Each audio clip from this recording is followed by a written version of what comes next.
তোমায় পাইল না শুনিতে তোমায় পাইল না শুনিতে তাই ছেড়ে গেলাম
তুমি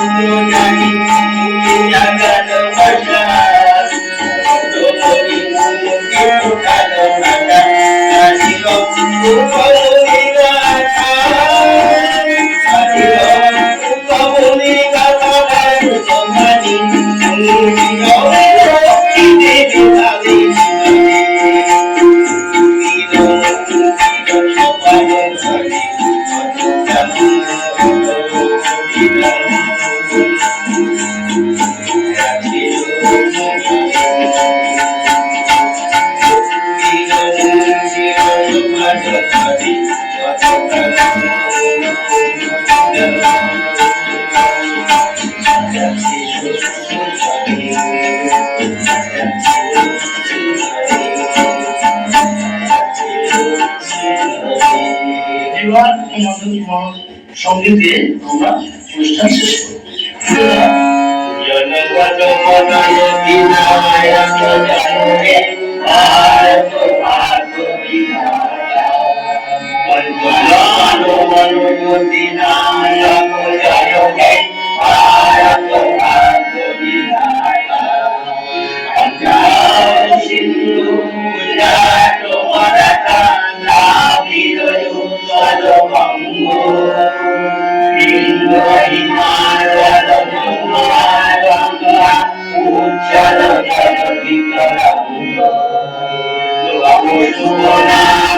Jage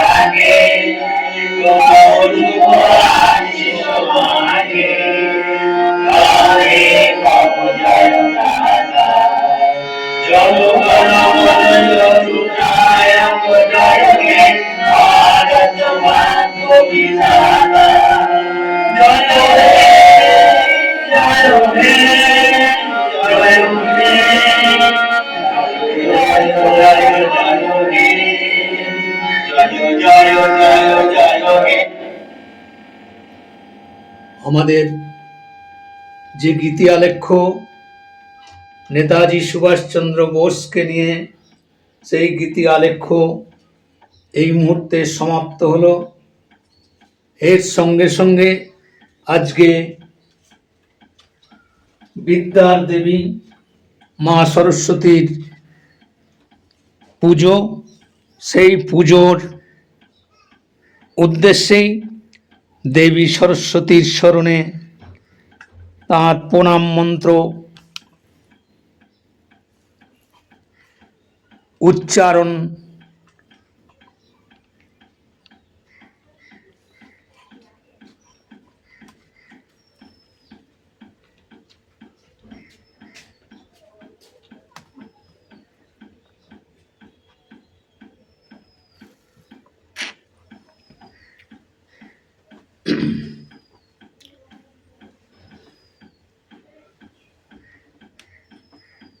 কজ্জলপূরিত লোচন ভালে নপুযুগ শোভিত মুক্তার হারে বীণা পুস্তক রঞ্জিত হস্তে ভগবতী ভারতী দেবী নমস্তুতে। কজ্জলপূরিত লোচন ভালে নপুযুগ শোভিত মুক্তার হারে বীণা পুস্তক রঞ্জিত হস্তে ভগবতী ভারতী দেবী নমস্তুতে। কজ্জলপূরিত লোচন ভালে নপুযুগ শোভিত মুক্তার হারে বীণা পুস্তক রঞ্জিত হস্তে ভগবতী ভারতী দেবী নমস্তুতে। আজ বীর যোদ্ধা ভারতবর্ষ তথা এই বাংলার নয়নের মণি, তার 129তম জন্মদিবস উপলক্ষে এতক্ষণ গীতি আলেখ্য যে অনুষ্ঠানটি পরিবেশন করলাম, এরপর নেতাজি সুভাষচন্দ্র সম্বন্ধে দু চার কথা আমি বলতে চাই। আমাদের ভারতবর্ষের প্রাচীনতম যে ইতিহাস,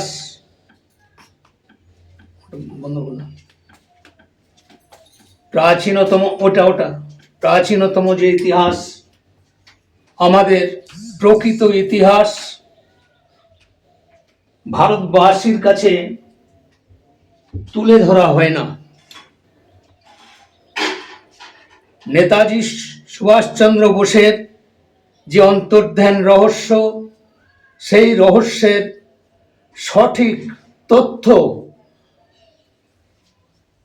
ভারতবর্ষের মানুষ পরিষ্কারভাবে এখনো পর্যন্ত পায়নি। সেই রহস্য থেকেই গেছে। বীর যোদ্ধা নেতাজি সুভাষচন্দ্র বোস 1943 সালের 30শে ডিসেম্বর আন্দামানে স্বাধীন ভারতের প্রথম জাতীয় পতাকা উত্তোলন করেছিলেন এবং তৎকালীন সময়ে নেতাজি সুভাষচন্দ্র বোসকে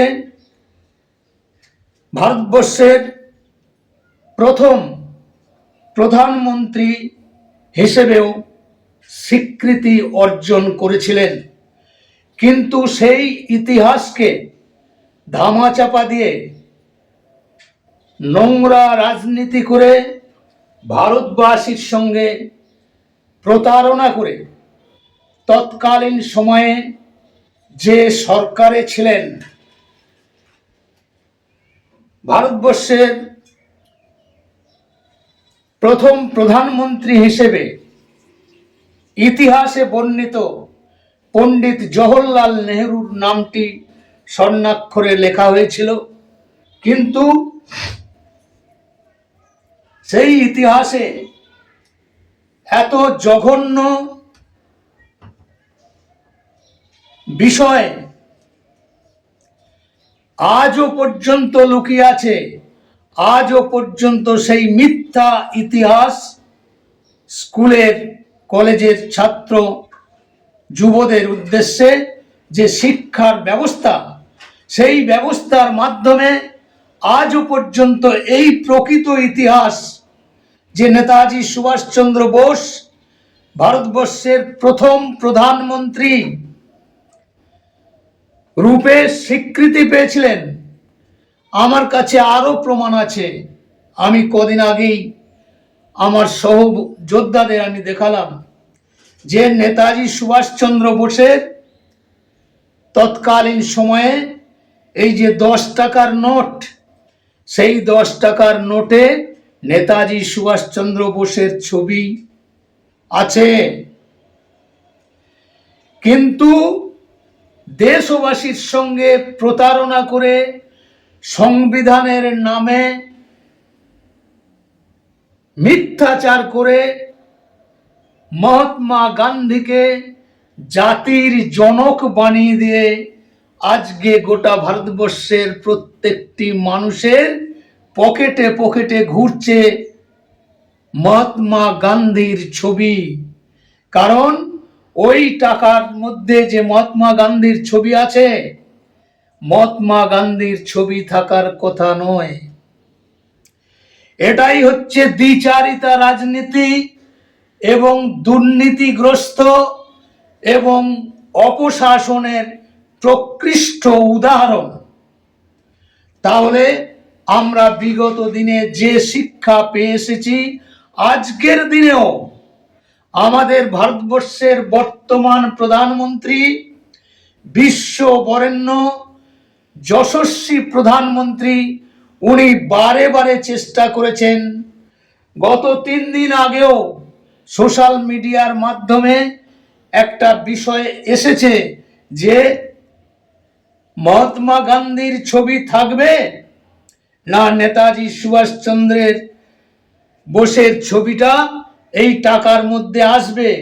তার মানে কি, আমাদের বর্তমান কেন্দ্রীয় সরকারের ক্যাবিনেটের মন্ত্রিমণ্ডলী এবং গোটা ভারতবর্ষের এনডিএ জোটের যারা কর্ণধার আছে, সেই সমস্ত শরিক, তাদেরকে নিয়ে আলাপ আলোচনা চলছেন আমাদের যশস্বী প্রধানমন্ত্রী নরেন্দ্র মোদীজির মাধ্যমে। তো এই যে নোংরা ইতিহাস চরকায় সুতো কেটে পড়ানো হয়েছিল, ইতিহাসে উল্লেখিত রয়েছে, এখনো রয়েছে, যে চরকায় সুতো কেটে নাকি ভারতবর্ষের স্বাধীনতা প্রাপ্তি এসেছিল। এর চেয়ে বড় মিথ্যাচার আজ কিচ্ছু হতে পারে না।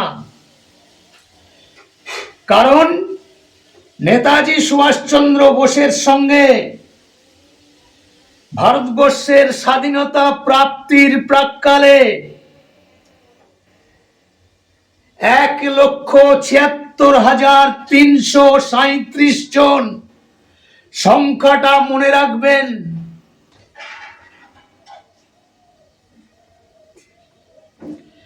1,76,337 জন বিপ্লবী যোদ্ধা তাদের জীবন বলিদানের মাধ্যমে ভারতবর্ষের স্বাধীনতা এসেছে। এটা তো একটা সরকারি হিসাব, এর বাইরেও বহু বিপ্লবী যোদ্ধা প্রাণ বিসর্জন দিয়েছেন দেশকে স্বাধীনতা আনবার জন্য। নেতাজি সুভাষচন্দ্র বোসের সেই অমোঘ বাণী, তোমরা আমাকে রক্ত দাও, আমি তোমাদের স্বাধীনতা দেব, পরাধীন ভারতের শৃঙ্খল মোচন করবার জন্য তার যে উদ্যোগ, তার সঙ্গে এই বাংলার আরো 40 থেকে 45 জন বিপ্লবী স্বেচ্ছায় ফাঁসির মঞ্চে তারা জীবন বলিদান দিয়েছেন। সেই নামের তালিকা আমি অতীতে আমার এই ধরনের প্রোগ্রামে আমি সেই তালিকা এবং তার নাম আমার মোবাইলেই আছে, সোশ্যাল মিডিয়ায় আছে। আমি নতুন করে সেই যোদ্ধাদের নাম প্রকাশ করতে চাই না। 40 থেকে 45 জন তারা কোন জেলে কোন জেলে তারা ফাঁসিতে স্বেচ্ছায় জীবন আহুতি দিয়েছেন তার লিস্ট এর মধ্যেই আছে।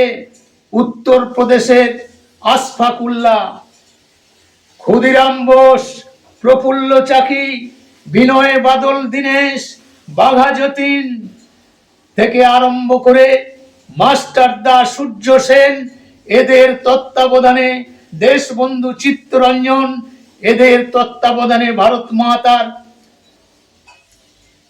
স্বাধীনতা প্রাপ্তির প্রাক্কালে এত মানুষের জীবন যাওয়ার বিনিময়ে ভারতবর্ষের স্বাধীনতা এসেছে।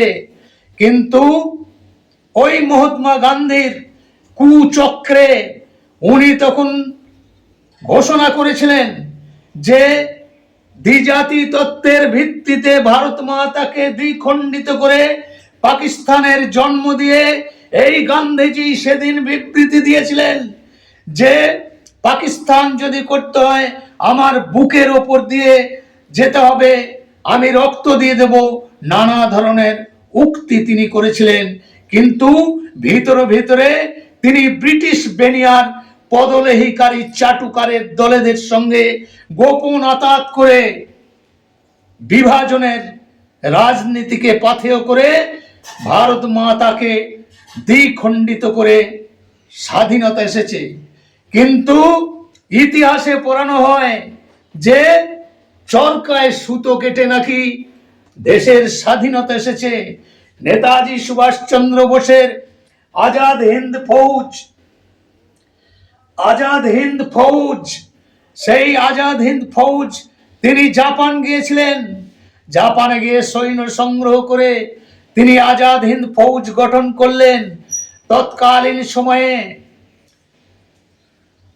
হিটলারের সেই রক্তচক্ষুকে উপেক্ষা করে তিনি দেশের স্বাধীনতার আনবার জন্য ছদ্মবেশ ধারণ করে রাশিয়া, জাপান সমস্ত জায়গায় সফর করে তার একটা ব্লুপ্রিন্ট তৈরি করে তিনি এই স্বাধীনতা আন্দোলনে রূপকার হিসেবে তিনি কাজ করেছিলেন। তাকে প্রাধান্য না দিয়ে তিনি দেশের প্রধানমন্ত্রী হবেন। দেশের তৎকালীন সময়ের অনেক নেতা, সর্দার বল্লভভাই প্যাটেল থেকে আরম্ভ করে আরো অনেক বরিষ্ঠ নেতৃত্ব তৎকালীন সময়ে নেতাজি সুভাষচন্দ্র বোসকে প্রধানমন্ত্রী রূপে দেখতে চেয়েছিলেন। কিন্তু ওই গান্ধীজির চক্রান্তে, জওহরলাল নেহরুর চক্রান্তে নেতাজি সুভাষচন্দ্র বোসকে ছদ্মবেশ ধারণ করে পলায়ন করতে তিনি বাধ্য হয়েছে। তারপরে বিগত দিন থেকে অনেকগুলি নাটক হয়েছে। জাপান থেকে তার চিতাভস্য নিয়ে আসার নাটক আপনারা দেখেছেন। এই নাটক দীর্ঘদিন ধরে চলে এসেছে। তাই নেতাজি সুভাষচন্দ্র বোসের যে জীবনী, সেই জীবনী বলতে গেলে প্রচুর সময় লাগবে। তাই আমি সেই জীবনীর দিকে যাচ্ছি না। আজকে বর্তমান ভারতবর্ষের আমাদের যশস্বী প্রধানমন্ত্রী নরেন্দ্র দামোদর দাস মোদী, আমি যে মঞ্চে আমার আজকের এই প্রোগ্রামটি করছি, এখানে দেখুন সমস্ত প্রতিকৃতি সেই সমস্ত মনীষীদের, যে ঋষি বঙ্কিমচন্দ্র চট্টোপাধ্যায়, যার রচনা 1875 সালে বন্দে মাতরম সঙ্গীত, এই বন্দে মাতরম সঙ্গীতকে গোটা ভারতবর্ষের আবাল বৃদ্ধ বনিতা, তৎকালীন সময়ে যুব সমাজ থেকে মা বোনেরা পর্যন্ত রাস্তায় নেমেছিলেন এবং স্বাধীনতা আন্দোলনকে সার্থক রূপ দেবার জন্য এই বন্দে মাতরম ঋষি বঙ্কিমচন্দ্রের লেখা রচিত এই বন্দে মাতরম সঙ্গীত বিপ্লবীরা নিজের কণ্ঠে এবং একে সুরারোপিত করেছিলেন আমাদের বিশ্ব কবি রবীন্দ্রনাথ ঠাকুর, ঋষি অরবিন্দ এদের তত্ত্বাবধানে বন্দে মাতরম এই যে সঙ্গীত, এই সঙ্গীত একে নিয়েও, এই সঙ্গীতটাকে নিয়েও ভারতবর্ষের পার্লামেন্টে নানা ধরনের বিতর্ক তৈরি হয়েছে। কারণ এই সঙ্গীতের মধ্যেই আছে সুজলাং সুফলাং মলয়জ শীতলাং শস্য শ্যামলাং মাতরম বন্দে মাতরম, সপ্তকোটি কণ্ঠ কল কল নিনাদ করালে দ্বিসপ্তকোটি ভুজই ধৃত খর কর বালে, অবলা কেন মায়াত বলে বহু বল ধারিণীম নমামি তারিণীম রিপুদল বারিণীম মাতরম। এই সঙ্গীতের মধ্যে এমন ভাবে ঋষি বঙ্কিমচন্দ্র চট্টোপাধ্যায় বর্ণনা করেছেন ভারতবর্ষের ঐতিহ্য, ভারতবর্ষের পরম্পরা, দীর্ঘ প্রাচীনতম শাশ্বত সনাতন ধর্মের ঐতিহ্য, তাকে পূর্ণ মর্যাদা দিয়ে এবং ভারতবর্ষের ধর্মীয় সংস্কৃতির প্রতি প্রচন্ড আবেগ এবং অনুভূতির মাধ্যমে গোটা ভারতবর্ষের পরম্পরাকে, দেব দেবীকে এই সঙ্গীতের মাধ্যমে তিনি বর্ণনা করতে চেয়েছিলেন। তার সঙ্গে সঙ্গে আমাদের ভারতবর্ষ তথা এই বাংলার সুজলাং সুফলাং মলয়জ শীতলাং শস্য শ্যামলাং মাতরম বন্দে মাতরম, এই সঙ্গীতের মধ্যেই আছে আমাদের ভারতবর্ষের কৃষি ক্ষেত্র, অর্থাৎ শস্য শ্যামলাং মাতরম। কৃষি ক্ষেত্র থেকে আরম্ভ করে শিল্প ক্ষেত্র, দেব দেবী থেকে আরম্ভ করে দেশের পরম্পরার প্রতি পূর্ণ আনুগত্য রেখে এই সঙ্গীত রচনা করেছিলেন আমাদের ঋষি বঙ্কিমচন্দ্র চট্টোপাধ্যায়। কিন্তু এই নোংরা রাজনীতির যে সমস্ত কাণ্ডারীরা স্বাধীন ভারতের তৎকালীন সময়ে পণ্ডিত জওহরলাল নেহরু থেকে আরম্ভ করে তার মন্ত্রিসভার অনেক নেতা, যারা মুসলিম সমাজ থেকে উঠে এসে পার্লামেন্টে হয়তো অনেক এমপি ছিলেন, যারা এর কঠোরভাবে বিরোধিতা করেছিলেন যে বন্দে মাতরম সঙ্গীতটা পার্লামেন্টে গাওয়া চলবে না। বেশ কিছুদিন ধরে এই বন্দে মাতরম সঙ্গীত বন্ধ করে দেওয়া হয়েছিল। পুরো সঙ্গীতের যে বিষয়বস্তু আছে তাকে কাটছাট করে ওই দুটো তিনটে স্তবক, অর্থাৎ বন্দে মাতরম বন্দে মাতরম সুজলাং সুফলাং মলয়জ শীতলাং শস্য শ্যামলাং মাতরম বন্দে মাতরম, এই যে স্তব, এই স্তবটার মাধ্যমে সীমাবদ্ধ থেকে একটা বিরুদ্ধাচরণ করা হয়েছিল তৎকালীন সময়ে। বন্দে মাতরম সঙ্গীতের অবমাননা করে এই ভারতবর্ষের তথাকথিত সুডো সেকুলারিজমে বিশ্বাসী যে সমস্ত অবিজেপি বেশ কিছু রাজনৈতিক দল, তারা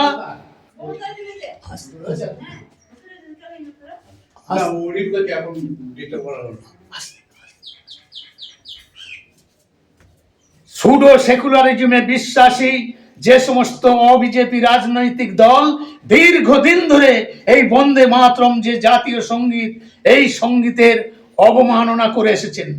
আমার প্রধানমন্ত্রী, বিশ্ববরেণ্য যশস্বী প্রধানমন্ত্রী, সারা পৃথিবীর শ্রেষ্ঠ রাষ্ট্রনায়ক হিসেবে তিনি স্বীকৃতি অর্জন করেছেন গিনেস বুক অফ ওয়ার্ল্ডে, জনমুখী 134টি যোজনার মাধ্যমে তিনি প্রমাণ করে দিয়েছিলেন মানুষের সেবা কিভাবে করতে হয়।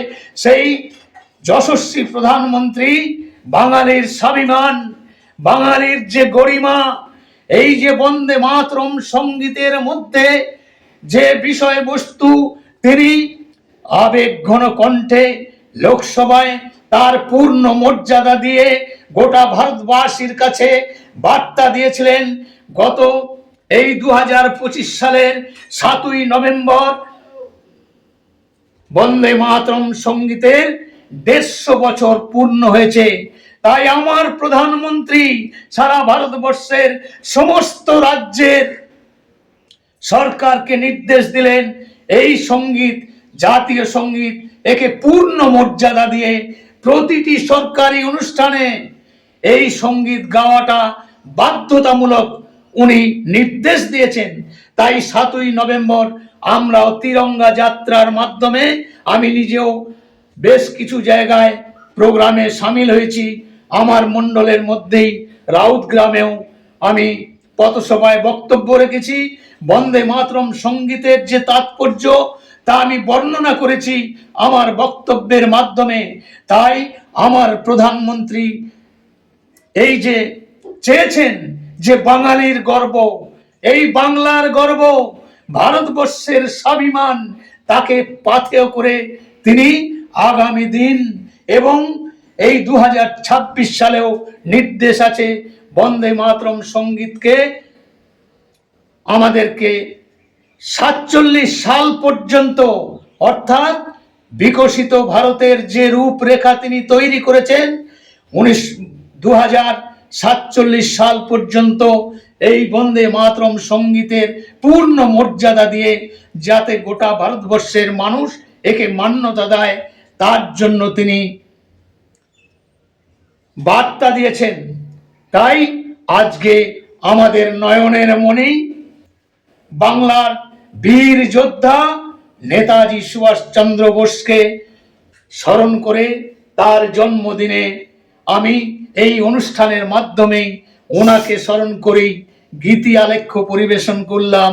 আর একই সঙ্গে বিদ্যার দেবী মা সরস্বতীর যে প্রণাম মন্ত্র, সেই প্রণাম মন্ত্র উচ্চারণের মাধ্যমে আজকের এই ক্ষুদ্র অনুষ্ঠানটিকে আমি করলাম। আরো বহু কিছু বলবার আছে আগামী দিনে বা আগামী কোনো পর্বে, আরো অনেকগুলি বিষয় আছে, সেগুলো আমি বিস্তারিত ব্যাখ্যা করব। এই বলে আর একবার নেতাজি সুভাষচন্দ্র বোসকে শ্রদ্ধা জানিয়ে, হে বীর যোদ্ধা নেতাজি সুভাষচন্দ্র বোস, লহ প্রণাম।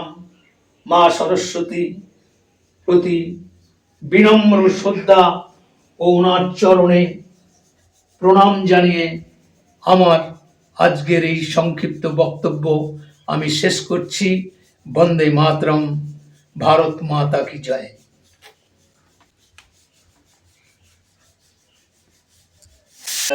জাগাইলে দেশের সকল প্রাণ, তরি দিলে সব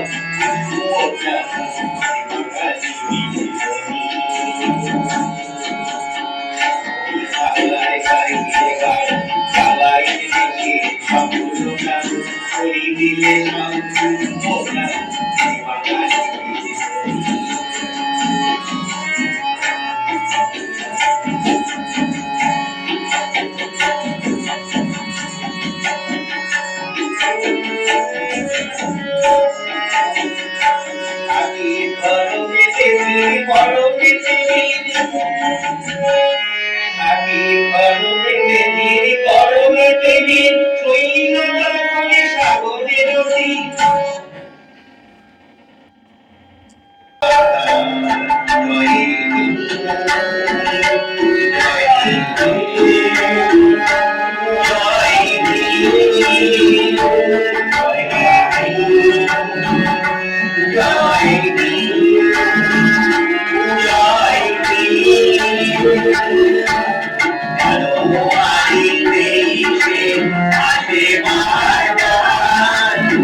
নেতাজি সুভাষচন্দ্র বোস জিন্দাবাদ।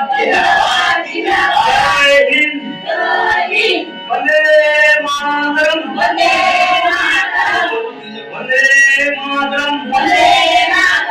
নেতাজি সুভাষ তোমারা ভুলিনি ভুলবো না।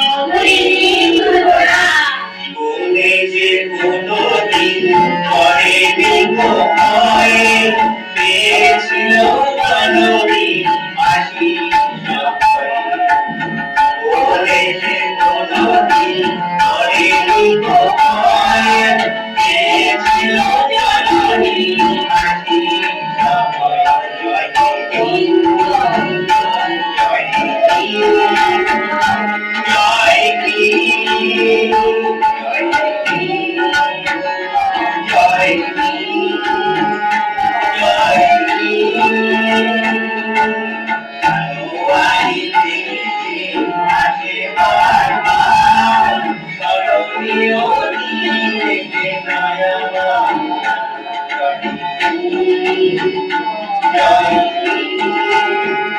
জয় হিন্দ। কৈশোর ও যৌবনে সুভাষচন্দ্রের চরিত্রের গুণগুলি দেশপ্রেম, মানবপ্রেম, চরিত্র বল, পরার্থ, পরতা, অন্যায়ের বিরুদ্ধাচরণ, একনিষ্ঠতা, অসম সাহসিকতা প্রভৃতি জেগে উঠেছিল পরের জীবনে। সাহেব অধ্যাপক যখন ভারতীয়দের বিরুদ্ধে অবমাননাকর উক্তি করেছিলেন, তখন সুভাষচন্দ্র তার তীব্র প্রতিবাদ করেন। এই জন্য তাকে কলেজ থেকে বহিষ্কার করা হয়। গান্ধীজির অতি প্রিয় সুভাষ আদর্শগত কারণে ভিন্ন মত পোষণ করেন, কারণ তিনি সশস্ত্র আন্দোলনের পক্ষে ছিলেন। গৃহবন্দী সুভাষচন্দ্র তার লক্ষ্য পূরণের জন্য ছদ্মবেশ দেশত্যাগ করে জার্মানি হয়ে জাপানে গমন করেন। অতঃপর সিঙ্গাপুরে জাতীয় সেনাদল আজাদ হিন্দ বাহিনী গঠন করেন। নানাবিধ কারণে তার সেই সশস্ত্র অভিযান করে দিল্লি যাত্রা সফল হয়নি, কিন্তু তার দৃপ্ত শৌর্য ও সংগঠন কিছু কম ছিল না। তার সেই দৃপ্ত প্রচেষ্টাকে স্বাগত জানিয়ে বলি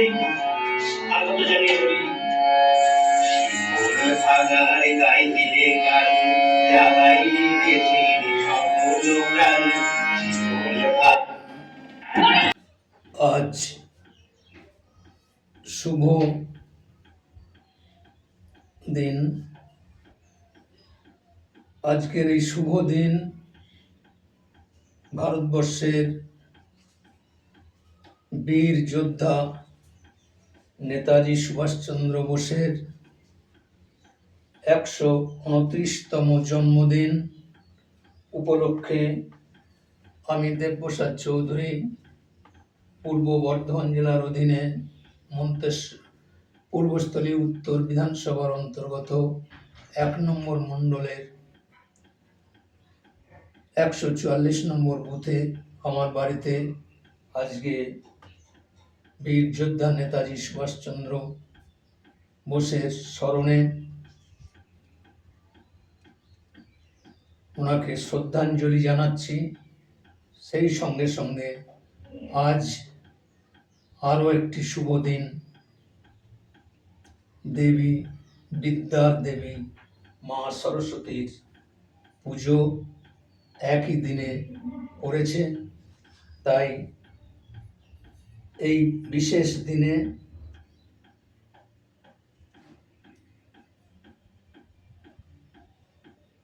আজকে এই বিশেষ দিনে আমার বাড়িতে এই ক্ষুদ্র অনুষ্ঠান আমি করতে চলেছি।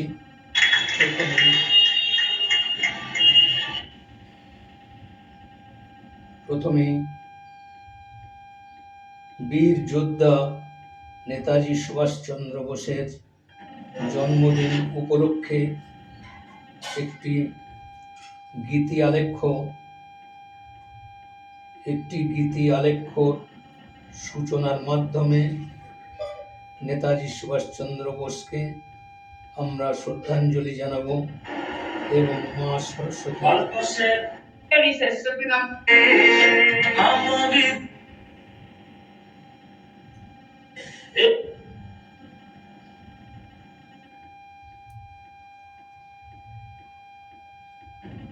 এই গীতি আলেখ্যর যে প্রেক্ষাপট, আমাদের পুরসুরি হাই স্কুলের প্রাক্তন শিক্ষক সুভাষচন্দ্র বোসের স্মরণে যে গীতি আলেখ্য, প্রাক্তন শিক্ষক শ্রদ্ধেয় ধনপতি সামন্ত মহাশয়ের লেখা এই গীতি আলেখ্য আমরা এখনই অনুষ্ঠানে অংশগ্রহণ করে এটাকে ত্বরান্বিত করব। তো আমরা শুরু করছি এই নেতাজি সুভাষচন্দ্রের গীতি আলেখ্য। শুরুতেই আমি ভাষ্যকার হিসেবে দেবপ্রসাদ চৌধুরী রয়েছি এবং শিল্পী হিসেবে যে সঙ্গীত পরিবেশন আছে, এই সঙ্গীত পরিবেশনে অংশগ্রহণ করছে অতীত পাবন ভট্টাচার্য, এখানে তরুণ নায়ক রয়েছে, আমাদের উজ্জ্বলা মন্ডল রয়েছেন, হরকালিদা রয়েছেন, এর সঙ্গে সঙ্গে বাচ্চা বাচ্চা ছেলেমেয়েরাও রয়েছে। আমরা গীতি আলেখ্যে অংশগ্রহণ করছি। 23শে জানুয়ারি আসে বারবার, স্মরণীয় দিন সেজে ভারত মাতা।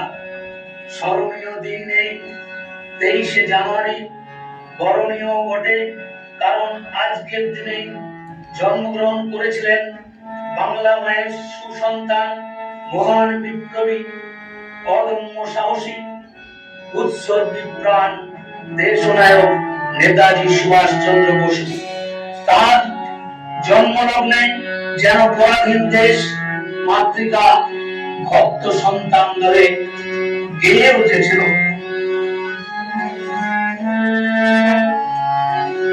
জানুয়ারি 23শে আসে